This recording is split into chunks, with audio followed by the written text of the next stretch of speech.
السلام عليكم ورحمة الله وبركاته، والصلاة والسلام على سيدنا محمد وعلى آله وصحبه أجمعين إلى يوم الدين. مرحبا بكم إخوتي وأخواتي في الله.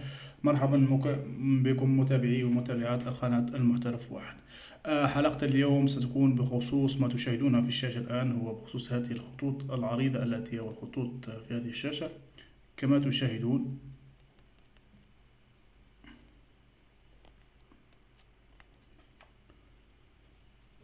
بخصوص هذه الخطوط التي في الشاشة، هذه الخطوط حقيقة هناك البعض من يطلب منكم أن تقوموا بتغيير الشاشة ولا غير ذلك، ولكن هناك نوعية من هذه الخطوط يمكننا أن نصلحها بأنفسنا، يعني سوف أبين لكم الطريقة، خاصة إذا جئت على موضع هذا الخط وقمت بالضغط هنا على أسفل الشاشة. إذا تحرك أو كان هناك شيء، يعني هناك كما تشاهدون هناك سيزداد أو ينقص، يعني تحاول أنت بكم به يعني ليس بالقوة لكن بإصبعك تلاحظ هناك تغيرات. يعني هناك شيء في الشاشة، يعني أسفل الشاشة كسر صغير أو أي شيء، إذا شيء من شابه ذلك، يعني يمكننا تفادي ذلك، يمكننا إصلاحه بطريقة بسيطة إن شاء الله.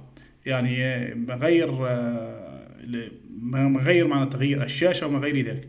أول شيء أنا سأقوم بفك هناك براغي. هناك بعض الشاشات بالنسبة للحاسوب يكون فيها برغي أو اثنين أو ثلاثة أو أربعة حسب الشاشة، لكن يجب عليك مراجعة. على سبيل المثال هنا سأقوم تكون دائرة بالشاشة، نقوم بنزعها. هناك قطعة من البلاستيك صغيرة نقوم بنزعها هناك، سيبين لنا هناك برغي تحت ذلك.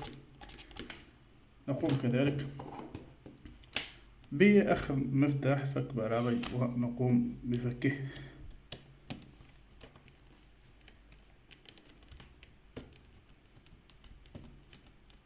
طريقة سهلة يعني. وهناك في من فوق سأقوم بتصغير الشاشة. لا يوجد هنا كما تشاهدون، ولكن يوجد في المكان الآخر من الشاشة. هنا كذلك نقوم بنزع هذا. أنا سأقوم لكن يجب يعني سأقوم بفك هذا وأعود لكم بربح الوقت. بعد نزع البراغي أولا قمت بالكهرباء، نقوم بنزع البطارية، إغلاق الحاسوب. كما تشاهدون قمت بنزع البطارية. الآن نقوم بنزع الشاشة. أولا نصيحة، يجب أن تكون معنا طريقة بسلاسة، يعني لا غير ملزم أن تستعمل القوة. يعني هناك كما تشاهدون هنا يجب أن نقوم بفتح هنا بهكذا مفتاح أو بأي هناك وسيلة تقوم بفتح هنا. طريقة سهلة. بعد ذلك سنعود إلى ذلك. الأهم هنا في حقيقة في بعض هنا في أغلب الحواسيب هناك يكون نوع من اللصق القوي، لكن ما يجب عليكم هنا تقوم بفكه بطريقة. لا أعرف إن الصورة كانت واضحة أو لا. تقوم هنا بنزع الحاسوب بهكذا. لا يجب عليك استعمال القوة في النزع.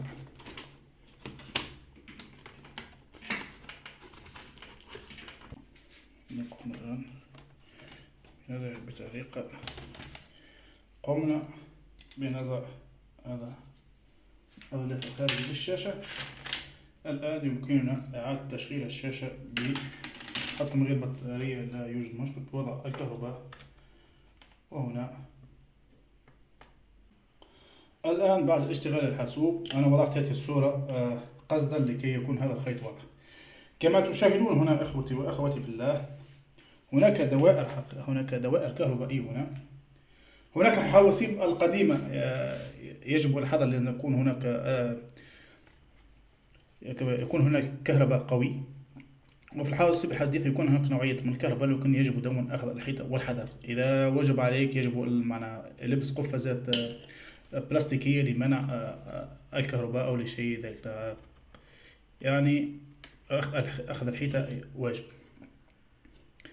هنا أنا الحمد لله بحكم أنا أشاهد هناك من البلاستيك، يعني لا يوجد أي ضرر.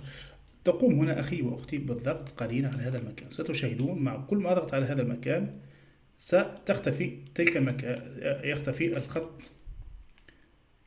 بالشاشة. أقوم هنا بالبحث عن المكان الذي عندما أضغط عليه تختفي الخطوط. هنا تقوم بالضغط وتشاهد هنا كما رأيت الآن. أنا ضغطت هنا في هذا المكان. هذا المكان بالتحديد عندما تضغط عليه تختفي الخطوط. كما تشاهد سأنزع إصبعي يعود الخيط. لما تنظر هنا يختفي. ما يدل هذا؟ هناك نوعية من الكسر. هناك كسر في هذه الشاشة. تقوم بوضع نوع من بلاستيك أو أي شيء. يعني على سبيل المثال اخترت هذا المكان، أي شيء يعني مثل هذا أو أي شيء. تقوم بوضع هنا ووضع في هذا المكان وغلق طبعا الشاشة. تعود هذا إلى مكان وتضع خلفه أي شيء هنا، وسيعود إن شاء الله. ستعود الشاشة في أحسن حال إن شاء الله. أنا سأقوم بالضغط، سأقوم بإعادة الشاشة والرجوع لكم كي تشاهدون ولم يحل الوقت.